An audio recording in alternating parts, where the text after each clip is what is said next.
How is it going, ladies and gentlemen, boys and girls? Welcome to episode 2, or in other words, the August review for this Swansea playthrough on Football Manager 2015. For you today, I've obviously, like I said, got an August review, which is basically where I go over everything that's happened in August, and it's actually a double header because we've got a live com against Chelsea, the crown champions of today. The best team in the league by an absolute mile. Whether it's going to be justified and shown through the Football Manager playthrough is a different question. But basically the premise of this episode is just to get a point. That's what I want. I want a point. We are away. If we don't get a point, I won't be too dissatisfied because we are Swansea and we are playing Chelsea at Stamford Bridge. So it's also a very special game for me to play due to the fact that I am a Chelsea fan. So if I lose, I'm kind of going to be happy as well because they're going to be, I believe they're top at the moment anyway. So anyway, first things first, the pre-match press conference against Chelsea. Your encounter with Chelsea on Saturday sees you come up against Jose Mourinho, who won the Manager of the Month last month. Rightly so, he's done brilliant work for Chelsea. So rare bad day. Had a bit of a break. We're all glad for the break. Chelsea come into this match fresh from a resounding 6-0 victory. I believe they actually won 2 games in a row 6-0. So if we get beat 6-0, I'm not going to be happy, but we're just going to be a long line of defeated opponents by that scoreline. Anyway, I think we're the better team, and whether it's to win, no, that's not correct. They're impressive in that victory, and they'll be on a high as a result. We're prepared for a tough match. Yeah, it's true. I wouldn't tell you if I had such a plan. Well, this is a bit of a spoiler, but yeah, so blah blah blah. I'm just going to quickly go through all that just so you didn't get to see as much as you should have done. Anyway, basically, first things first, guys. Well, second thing is second. I'm going to go back to the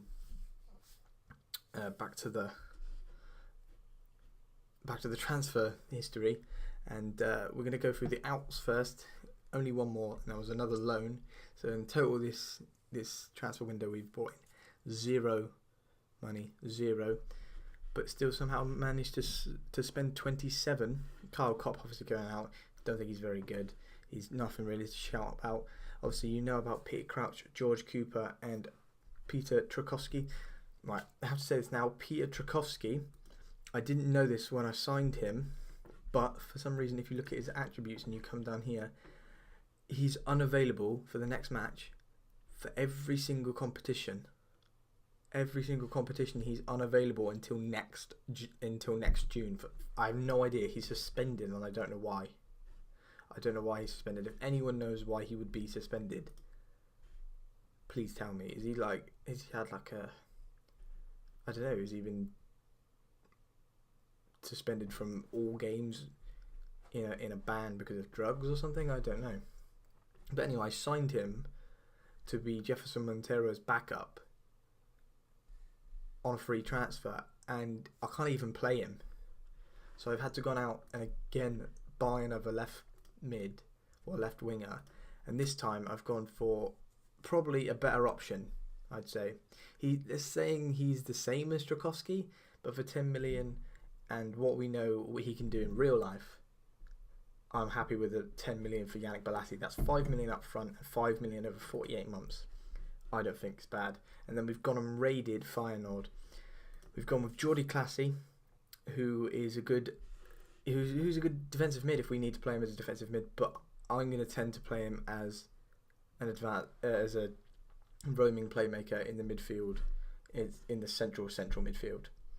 He's actually going to be our new vice captain. That's how I got him to that's how I lured him to the team.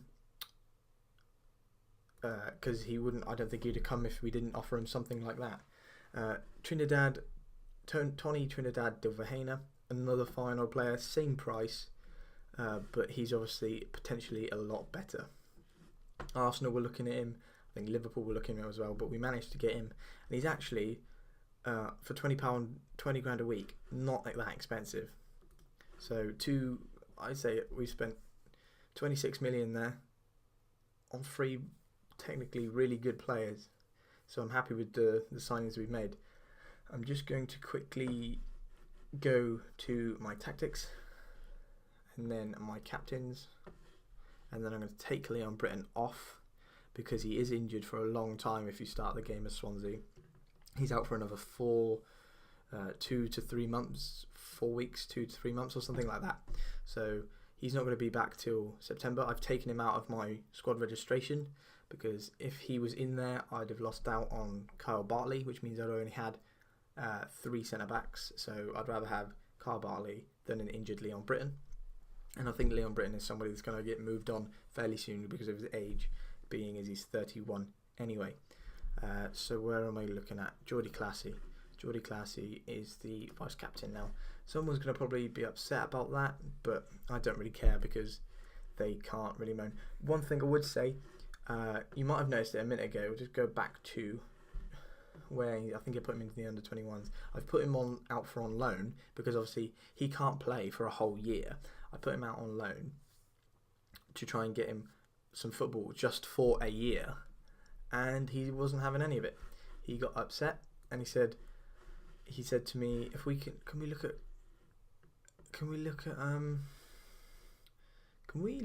at conversation history.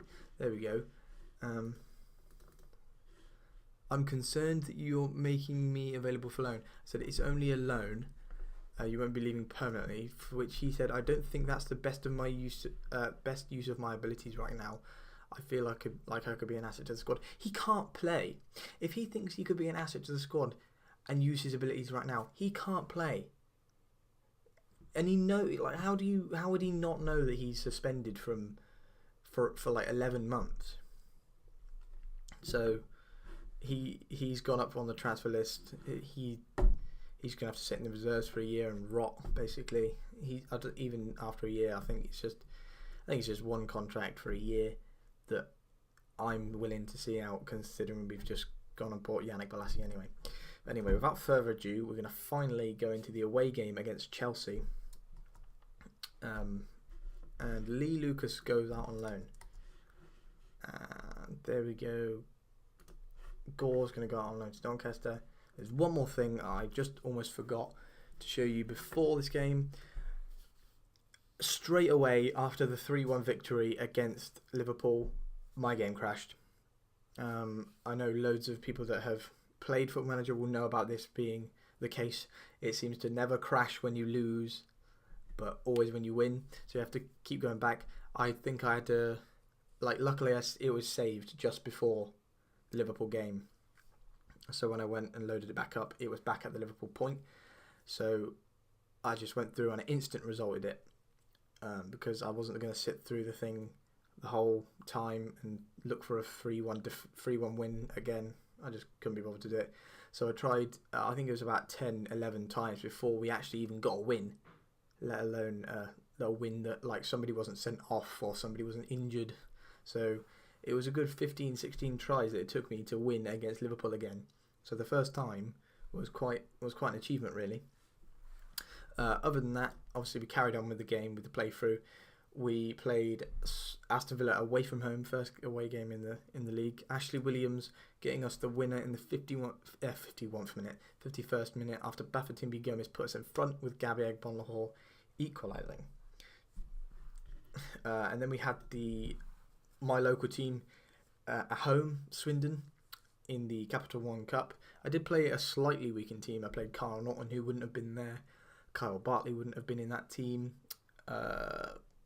Peter Crouch wouldn't have been in the team, and neither would Ashley Richards or Barrow, basically. But Barrow was only in there because Nathan Dyer had been out and he'd been playing well so far during the season. But then we finally got our first loss of the season, which is a home game against Tottenham. Tottenham were absolutely all over us, thoroughly deserved the win.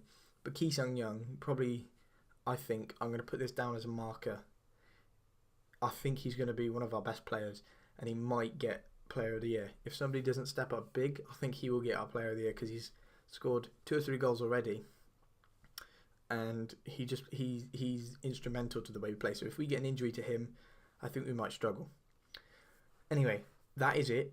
We can finally go into the Chelsea game now. It's going to be a live com. I'm going to pick my team right in front of you right now after we quickly get rid of these players on loan. So that'll be 6 or 7 loanees out now this season. Unfortunately, one of them is not Peter Tchaikovsky, the man that I bought without realising he can't actually play for us. There you go. You see Chelsea are first.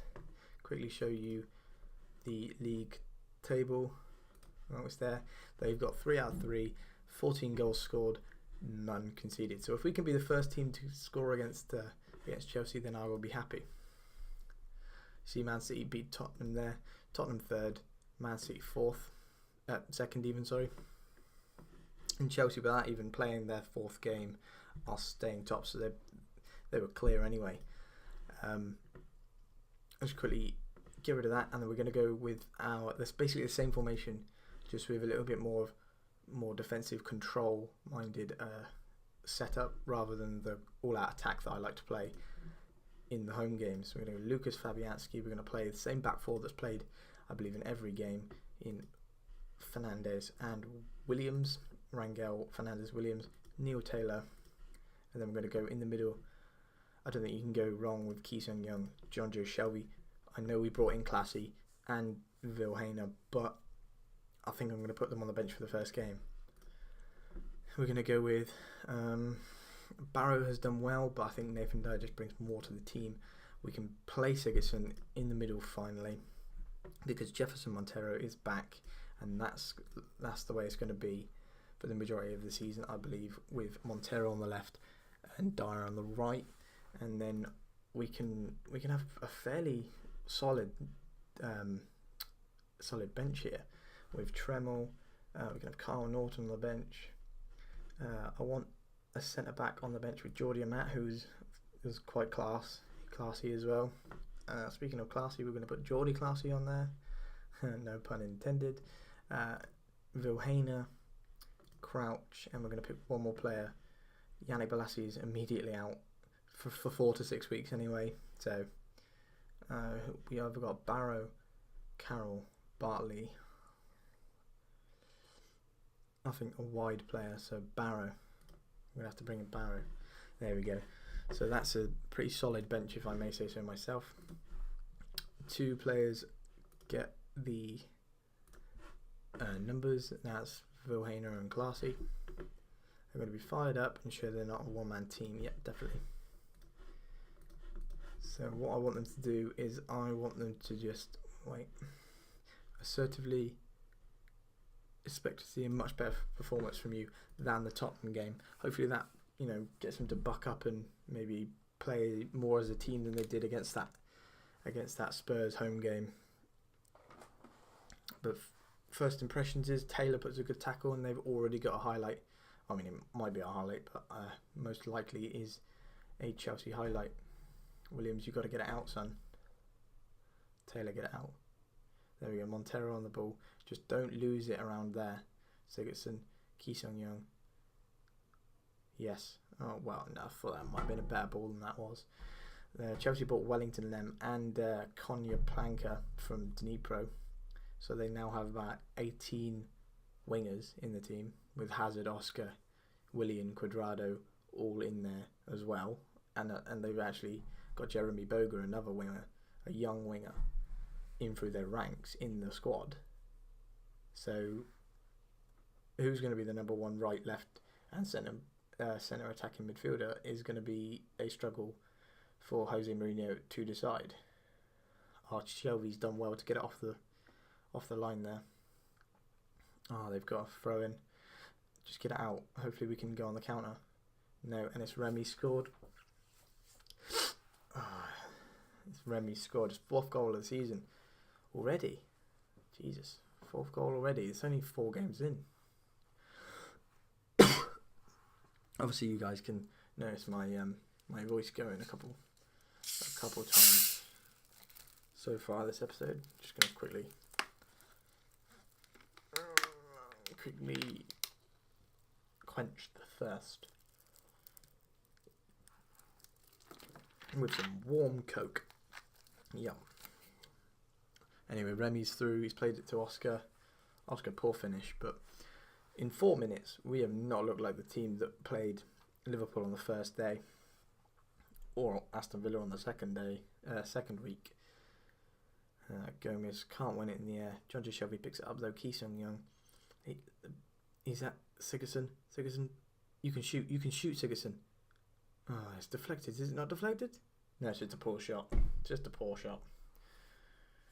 Right, I'm going to tell my team to get creative and see what they can do on the counter attack. Fabianski with a kick. Gomez, you got to win these in the air. The problem is even Gomez can't really. He is big, but he's up there all alone with Terry, Bonucci, and Cahill all battling with him. Actually, I don't think Cahill is playing. I think it might just be John Terry and Bonucci, which is a shame because if Cahill goes next year, I might be one to try and buy him, put him in the middle with no doubt Ashley Williams will go, because you would have thought he would, considering he's a class player for the level that Swansea in real life are achieving. Just 9th positions, 2 years on the trot.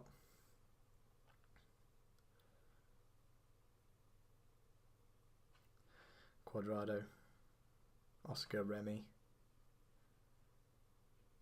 Come on, put a foot in, man. Cuadrado again. Cuadrado, he is very, very overpowered in this game. If you look at his performances for Chelsea in real life, as a Chelsea fan, I think he's absolute turd. He is turd. He's not good enough for Chelsea. So the way he plays on this game, it kind of aggravates me because I know he's not that good. So he shouldn't really be playing in front of someone like Willian anyway. Get out. If we can go into the break at 1-0, I think we've got a chance of getting a point. As I say that, we go and concede a second goal. Cuadrado. See what I mean? Cuadrado scored 3 goals. He hasn't even done anything for Chelsea in about 15 games this season. And considering we sold Schürrle for this guy, like many Chelsea fans are not going to be happy about his signing this season. But I'm going to tell them that it was absolutely terrible, because we haven't done absolutely anything. I'm actually going to go to counter. Have a look at these.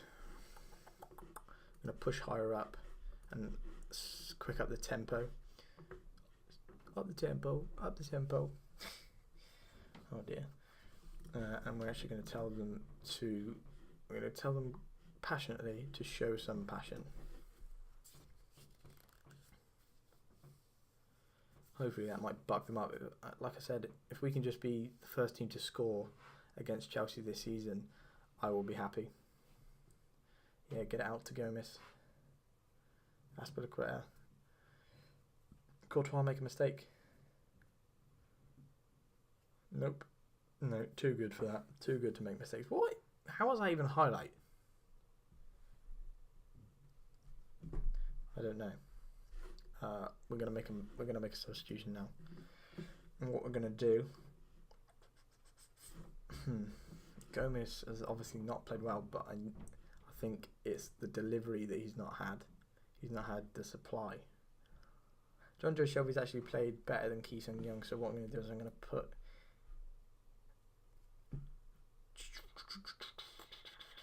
John Joe Shelby there, change him with Sigurdsson, so Sigurdsson's on the left. John Joe Shelby through the middle. We're going to put Barrow on the right instead of Dyer. We're going to bring on Jordi Classy for Montero. There we go. So hopefully the Dutch influence there with Jordi Classy can maybe open Chelsea up a bit more than we have previously been doing this game. And it looks like we're getting a little bit more possession with him on the pitch as well. So far so good. And there's a highlight, Fabianski with the goal kick. Barrow, he's not going to win that in the air, really, is he? So I don't think he is. He doesn't look very, very big and strong from his picture that I have from the face packs on this game. So I mean, he might be in real life. You never know. Oh, there's a third goal for Chelsea. So losing 3-1 to Tottenham last game and then conceding another 3 to Chelsea. Obviously, we were away this time, so it's a bit more. I'm going to be a bit more lenient with the team after a 3-0 defeat to the team that are champions in real life and are leading the league table in the game. But still, a disappointing performance, I think, considering we've only had 5 shots in the whole game. I mean, I know Swansea in real life would come to Stamford Bridge and turn up a bit more than they have on the game here. Chonja showing absolutely no pace there. Surprise, surprise. But anyway, that's how it's finished, guys. 3-0 to Chelsea at Stamford Bridge. I'm going to tell the team they were... What can I say? I'm going to say reluctantly. Nope. I'm just going to say calmly, I'm far from pleased from what I just saw. And because I know that we can do a lot better. But after 4 games, end of August, start of September, Swansea, 4 games played, 2 games won, 2 games lost. Obviously, those 2 games were against Tottenham and Chelsea. Considering we've played Liverpool, Tottenham and Chelsea in the first 4 games, to get 6 points, I'm quite happy with. We're just going to do the post-match press conference, and then I'll tell you the game that we're going to come back with. Things didn't go your way out there. Were you expecting that, given your praise of Jose Mourinho? I'm just disappointed with the way my lads performed out there. Yep. You saw it. I don't want to rush him. Juan Cuadrado. I think we made him look better than he is. I'm just going to say that because I don't actually really like him in real life. And that was a quick post-match press conference. And there you see we've lost 2 in a row. Hopefully we can turn it around with another home game against Newcastle. You see there we got MK Dons in the Capital One Cup third round. If you see here the draw, we were last. We were the last home team to be drawn. In the pot with us, the last 5 teams were Man United, Liverpool and Tottenham. And we somehow managed to get the underdogs, MK Dons. So we were very, very lucky there. And other than that, guys, I think I will see you for the Crystal Palace game and the September review or September update. So other than that, guys, have a nice day.